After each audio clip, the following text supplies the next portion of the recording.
Hello everyone, welcome to my channel CTET and KVS classes. Myself Mausami. तो आप सब कैसे हो? आई होप आप सभी लोग बहुत ही बढ़िया होंगे।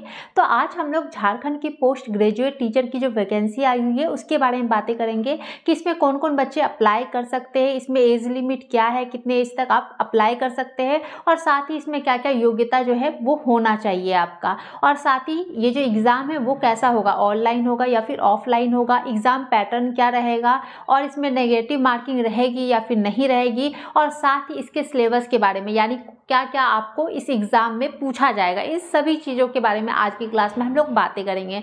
तो जो भी इस चैनल से नए जुड़े हैं वो लोग चैनल को सब्सक्राइब जरूर कर लीजिएगा, साथ ही बेल आइकन दबा लीजिएगा ताकि आपको ऐसे ही जानकारी मिलती रहे।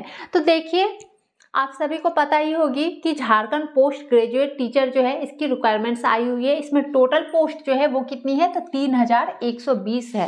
अब इसमें देखिए, इसकी एप्लीकेशन की जो शुरुआत है वो 5 अप्रैल से हो चुकी है और इसकी जो लास्ट डेट है फॉर्म को फिल करने की वो आपकी 4 मई तक है। अब इसमें करेक्शन डेट भी दे दिया है, यानी कि अगर आपको फॉर्म भरने में कोई गलती हो जा रही, कोई मिस्टेक हो जा रहा है तो आप उसमें सुधार कब कर सकते हैं, तो 10 से 12 मई तक आप इस फॉर्म में सुधार कर सकते हैं।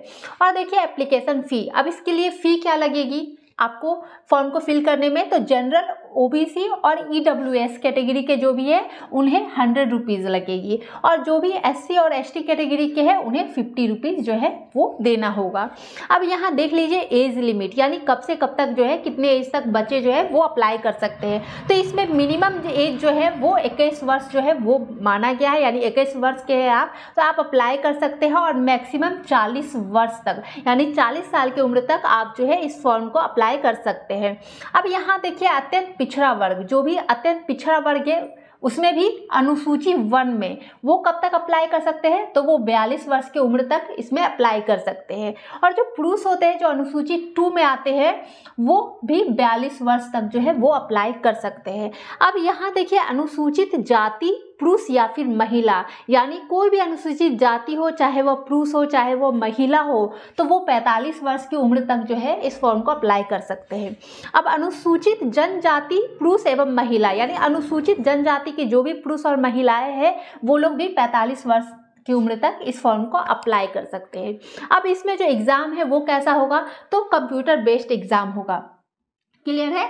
ये जो एग्ज़ाम आपका होगा ये कंप्यूटर बेस्ड होगा, यानी आपको ऑनलाइन एग्ज़ाम देना पड़ेगा। और इस साथ ही इसमें कोई नेगेटिव मार्किंग रहेगी या फिर नहीं रहेगी, तो इसमें कोई भी नेगेटिव मार्किंग जो है वो नहीं रहेगी। तो इस चीज़ से बहुत ही ज़्यादा सभी बच्चों को फ़ायदा भी होता है, क्योंकि नेगेटिव मार्किंग में कहीं ना कहीं कुछ मार्क्स जो है वो कटते हैं, लेकिन जब नेगेटिव मार्किंग नहीं रहती किसी एग्ज़ाम में तो वो आप लोग के लिए एक प्लस पॉइंट हो जाता है। अब यहाँ देखिए योग्यता, एलिजिबिलिटी, क्या क्या आपको इसमें योग्यता जो है वो होना चाहिए। इसमें मास्टर डिग्री होना चाहिए इन रिलेटेड सब्जेक्ट में 50% अंकों के साथ, यानी इसमें मास्टर डिग्री जो है जिस भी सब्जेक्ट के लिए आप अप्लाई कर रहे हैं उस सब्जेक्ट में आपका मास्टर डिग्री जो है वो होना चाहिए, उसी सब्जेक्ट से जिस सब्जेक्ट के लिए आप अप्लाई कर रहे हो। और जो एससी और एसटी कैटेगरी के बच्चे हैं उनके लिए मास्टर डिग्री होना चाहिए उसी सब्जेक्ट में जिस सब्जेक्ट के लिए वो अप्लाई कर रहे हैं। कितने प्रतिशत अंकों के साथ, तो 45% अंकों के साथ वो मास्टर डिग्री जो है वो होना चाहिए। और साथ ही आपका जो बीएड एग्ज़ाम है वो पास होना चाहिए, यानी कि आपके पास बीएड का डिग्री जो है वो होना चाहिए। अब यहाँ देखिए सब्जेक्ट, अब किस किस सब्जेक्ट के लिए आप अप्लाई कर सकते हो, तो आप पीजीटी बायोलॉजी के लिए अप्लाई कर सकते हो, यानी कि जैसे मान लीजिए अगर आप पीजीटी बायोलॉजी के लिए आप अप्लाई कर रहे हैं तो आपका बायोलॉजी में ही मास्टर डिग्री जो है वो होना चाहिए 50% अंकों के साथ। या फिर आप एससी और एसटी कैटेगरी के हैं तो आपका बायोलॉजी में ही मास्टर डिग्री होना चाहिए 45% अंकों के साथ, तब आप जो है इसके लिए एलिजिबल है। क्लियर है? साथ ही इसमें पीजीटी केमिस्ट्री में भी आप अप्लाई कर सकते हैं, पीजीटी फिजिक्स में अप्लाई कर सकते हैं, पीजीटी मैथ में अप्लाई कर सकते हैं, पीजीटी हिंदी के लिए अप्लाई कर सकते हैं, पीजीटी इंग्लिश के लिए अप्लाई कर सकते हैं, और PGT economics, history, geography, commerce और पीजीटी संस्कृत, आप इन सारे सब्जेक्ट के लिए आप अप्लाई कर सकते हैं। और क्या इस एग्ज़ाम को सिर्फ झारखंड के ही स्टेट के जो बच्चे हैं वही अप्लाई कर सकते हैं या फिर अदर स्टेट के बच्चे भी अप्लाई कर सकते हैं, तो आप किसी भी स्टेट के हो आप इस फॉर्म को अप्लाई कर सकते हैं, आप इसकी एग्ज़ाम जो है वो दे सकते हैं। तो यहाँ तक क्लियर है। तो अब देख लीजिए सिलेबस के बारे में क्या क्या आपको एग्जाम में पूछा जाएगा, इस एग्जाम में जो है कौन कौन से सब्जेक्ट पूछे जाएंगे। नेक्स्ट देखिए इसमें क्या क्या आप लोग से पूछा जाएगा। तो इसका जो एग्जाम है वो 2 पार्ट में होगा, यानी एक होगा आपका पत्र 1 यानी पार्ट 1 भी कह सकते हैं, और एक जो होगा आपका पत्र 2 होगा। जो पत्र 1 है वो 100 मार्क्स के एग्जाम इसके होंगे। पर क्वेश्चन जो है 1 मार्क्स का होगा, यानी हर एक क्वेश्चन जो है उसके मार्क्स कितने होंगे, 1 नंबर के वो क्वेश्चन रहेंगे। और इसमें जो आपसे पूछा जाएगा वो स्नातक स्तर के प्रश्न जो है वो पूछे जाएंगे, यानी कि उसका लेवल क्या रहेगा, स्नातक स्तर के रहेंगे। और इसमें सामान्य ज्ञान पूछा जाएगा और सामान्य हिंदी जो होती है वो पूछा जाएगा। तो इसमें आपको क्या क्या देखने को मिलेगा प्रश्न में, तो सामान्य ज्ञान मिलेगा, आपका जो पत्र 1 है जो 100 नंबर के है, और साथ ही हर एक क्वेश्चन जो है 1 नंबर का रहेगा। किस लेवल के प्रश्न रहेंगे, तो स्नातक स्तर के प्रश्न रहेंगे। सामान्य ज्ञान पूछा जाएगा, सामान्य विज्ञान पूछा जाएगा, सामान्य गणित पूछा जाएगा, कंप्यूटर पूछा जाएगा, साथ ही झारखंड राज्य के भूगोल। अब इसमें क्या आ जाता है, अब यहाँ देखें ये एग्जाम जो है ये तो आपका झारखंड का है, तो यहाँ पे झारखंड राज्य के भूगोल जो है वो पूछे जाएंगे। साथ ही झारखंड राज्य के इतिहास के बारे में पूछे जाएंगे, सभ्यता संस्कृति के बारे में पूछा जाएगा, स्थान खनिज के बारे में पूछा जाएगा, राष्ट्र आंदोलन में झारखंड का क्या योगदान था उनके बारे में, और साथ ही नागरिक उपलब्धियों के बारे में इसमें पूछा जाएगा।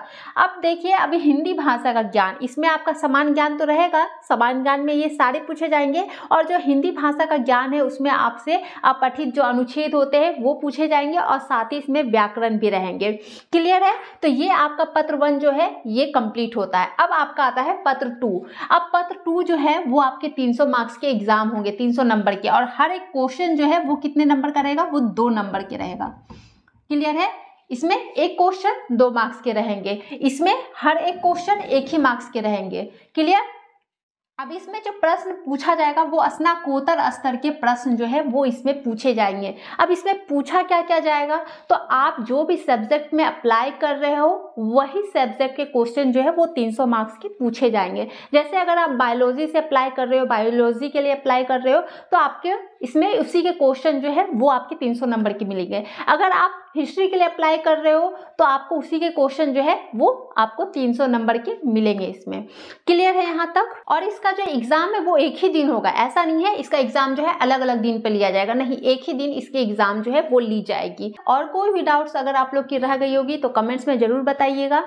तो वीडियो पसंद आई हो तो वीडियो को लाइक, शेयर और चैनल को सब्सक्राइब जरूर कर लीजिएगा। Thank you.